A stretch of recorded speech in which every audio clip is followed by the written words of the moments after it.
आम जिंदगी की आम हलचल में, गाड़ियों से उठते शोरगुल में जो भी खास खबर है हमारी उस पर नजर है। तो इस भाग दौड़ में अहम मुद्दों से दूर ना जाइए, खबर खास है, जरा गौर फरमाइए। बजट, इस शब्द का हम सबकी जिंदगी से एक गहरा ताल्लुक है।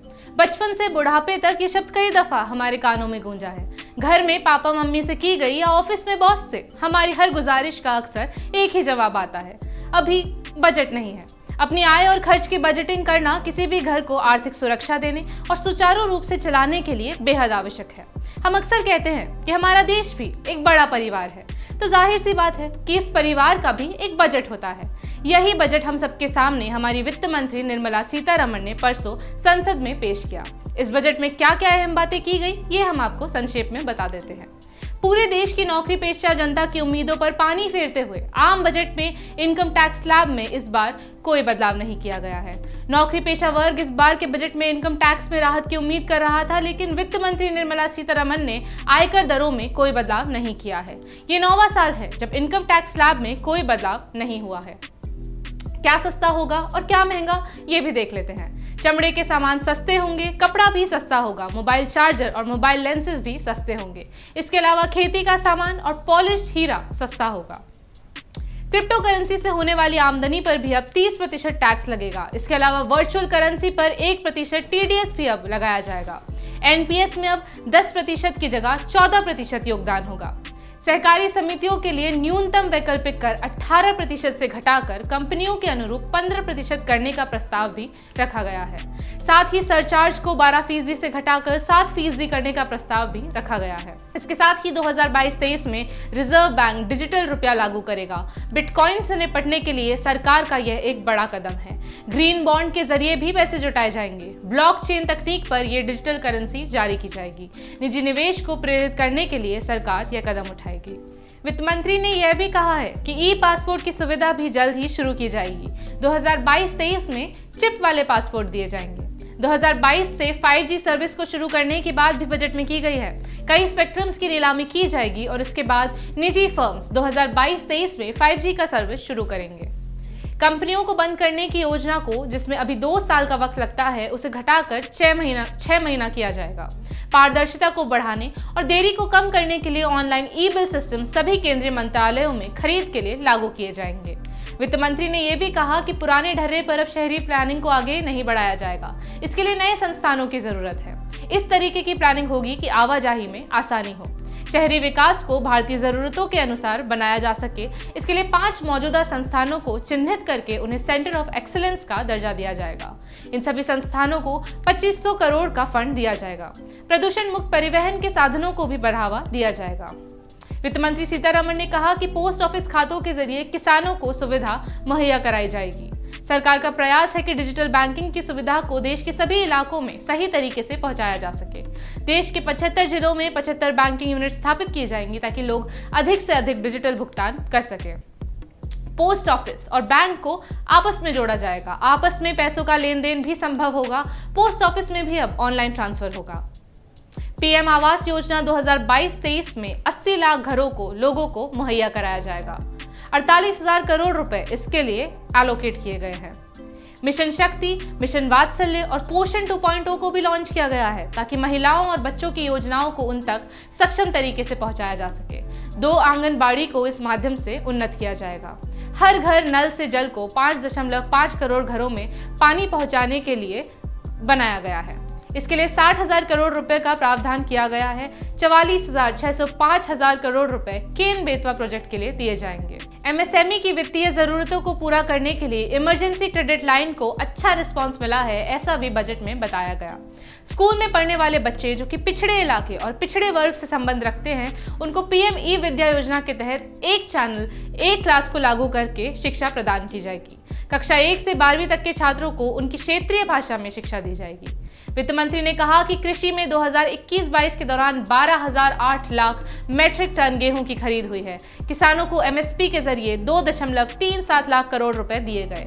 प्राकृतिक खेती को प्रमोट किया जाएगा। गंगा नदी के किनारे इसका पहला प्रोजेक्ट शुरू किया जाएगा। तेल के आयात को कम करने के लिए तिलहन के आयात की निर्भरता को भी कम किया जाएगा। किसानों को डिजिटल करने के प्रयास को तेज किया जाएगा। किसान खेतों में कीटनाशकों के छिड़काव का इस्तेमाल कैसे करें, यह जानकारी भी उन्हें दी जाएगी। नाबार्ड के जरिए खेती के क्षेत्र में स्टार्टअप आने के लिए वित्त पोषण के तरीकों को बढ़ावा दिया जाएगा। केमिकल मुक्त खेती को बढ़ावा दिया जाने की बात भी इस बजट में की गई है।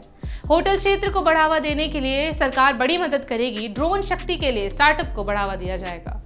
पूर्वोत्तर के विकास के लिए 1500 करोड़ रुपए का पैकेज दिया जाएगा। 400 नई वंदे भारत ट्रेनें भी अगले 3 सालों के दौरान शुरू की जाएंगी। वित्त मंत्री ने यह भी कहा कि LIC का IPO भी जल्द लाया जाएगा। PM गति शक्ति के जरिए राजमार्ग नेटवर्क को और बढ़ाया जाएगा। 25,000 किलोमीटर सड़क बनाई जाएगी। बजट से युवा, किसानों और महिलाओं को फायदा होगा। सामानों को जल्द से जल्द एक जगह से दूसरी जगह पहुंचाने की प्रक्रिया को भी तेज किया जाएगा। वित्त मंत्री ने कहा कि यह बजट अगले 25 साल का विजन पेश करता है। युवाओं, महिलाओं और SC/ST कैटेगरीज के विकास के लिए और पब्लिक निवेश बढ़ाने के लिए यह बजट ढांचा पेश करता है। हम कई दिशाओं में इस बजट के जरिए आगे बढ़ रहे हैं, ऐसा भी उनका मानना है। समावेशी विकास, उत्पादकता बढ़ाना, ऊर्जा ट्रांसफॉर्मेशन, निवेश को बढ़ावा देने को बजट में प्राथमिकता दी गई है। ये तो बात हुई बजट के उन अहम फैसलों की जिन्हें जानना आपके लिए बेहद जरूरी था। आपके लिए ये भी जरूरी था कि इस बार बजट में इनकम टैक्स पर कुछ राहत प्रदान की जाए। मगर जब आपकी और हमारी इस व्यथा को वित्त मंत्री के सामने रखा गया तो उन्होंने महाभारत के शांति पर्व के अध्याय 72 श्लोक 11 को बजट के बाण में तीर के माने रखकर चला दिया। इस श्लोक का सार ये था कि राजा को जनता के हित में धर्म के अनुरूप कर्ज का संरक्षण करना चाहिए। उन्होंने ये भी कहा कि भारत की जनता इस बात को राहत समझे कि पैंडेमिक के चलते हुए नुकसान की भरपाई जनता से नहीं कराई गई है और इस बात का शुक्र मनाएं कि टैक्स को बढ़ाया नहीं गया है। तो जहां एक तरफ जनता कह रही है कि राहत न देना नाइंसाफी है, वित्त मंत्री कह रही हैं कि टैक्स बढ़ा नहीं, ये राहत ही काफी है। अब बजट आया तो कई राय भी अपने साथ लाया। पक्ष को ये बजट चौमुखी नजर आया तो विपक्ष ने इसे शून्य बताया। वित्त मंत्री की महाभारत वाली सीख का जवाब कांग्रेस के नेता मल्लिकार्जुन खड़गे ने उन्हीं की भाषा में दिया और कहा कि ये बजट गरीबों का नहीं, अमीरों का बजट है, एकलव्य का नहीं, अर्जुन और द्रोणाचार्य का बजट है। राहुल गांधी ने बजट पेश होने के बाद एक हमले मोदी सरकार पर किए। उन्होंने तंज कसते हुए कहा कि जिस प्रकार कोरोना के नए नए वेरिएंट आकर देश की इकोनॉमी पर हमला कर रहे हैं, उसी तरह एक AA यानी अंबानी अडानी वेरिएंट है जो कि देश की अर्थव्यवस्था को खोखला कर रहा है। राहुल गांधी कहते हैं कि जहां एक तरफ अडानी को ग्रांट्स देकर हिंदुस्तान के सारे ports, airports, mining, power transmission, green energy और गैस ट्रांसमिशन के संसाधन दे दिए गए हैं, वहीं दूसरी तरफ अंबानी को पेट्रोकेमिकल, टेलीकॉम, रिटेल और ई-कॉमर्स थमाकर इन दो लोगों की मोनोपोली फॉर्मल सेक्टर में स्थापित कर दी गई है।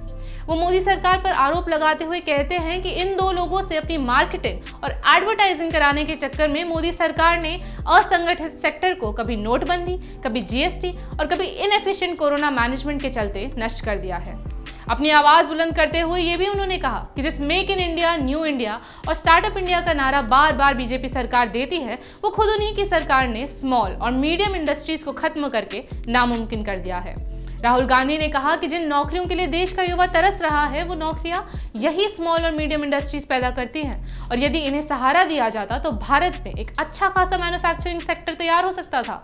लेकिन कुछ लोगों का भला करने के चक्कर में पिछले 5 सालों में मैन्युफैक्चरिंग जॉब्स पूरे 46% कम हो गई हैं और बहुत तेज रफ्तार से हिंदुस्तान में 2 हिंदुस्तान बन रहे हैं। ये सिर्फ राहुल गांधी नहीं कह रहे हैं, बल्कि इंटरनेशनल ऑर्गेनाइजेशन ऑक्सफैम की रिपोर्ट भी कह रही है। आज भारत के 10 लोगों के पास भारत के 40% लोगों से ज्यादा धन है। इकोनॉमिक इनइक्वालिटी बढ़ती जा रही है, मगर इस बात पर बजट में कोई चर्चा नहीं की गई। इन सब सवालों का जवाब जब वित्त मंत्री से मांगा गया तो उन्होंने कहा कि उन्हें ऐसी पार्टी पर दया आती है जिसके नेता बिना सोचे समझे टिप्पणी करते हैं और यदि उन्हें कुछ करना ही है तो वो 1-2 राज्य जहां अभी तक उनकी सरकार सलामत है वहां कुछ करके दिखाएं। बजट पर अपनी राय देते हुए जहां बीजेपी के नेता बजट की तारीफ करते नहीं थक रहे हैं, वहीं कांग्रेस के नेता बजट के लूप होल्स गिनाने में लगे हैं। बीजेपी के नेता कह रहे हैं कि ये विश्वास और भरोसे का बजट है, वहीं कांग्रेस के नेता कह रहे हैं कि ये गरीब और किसान विरोधी बजट है।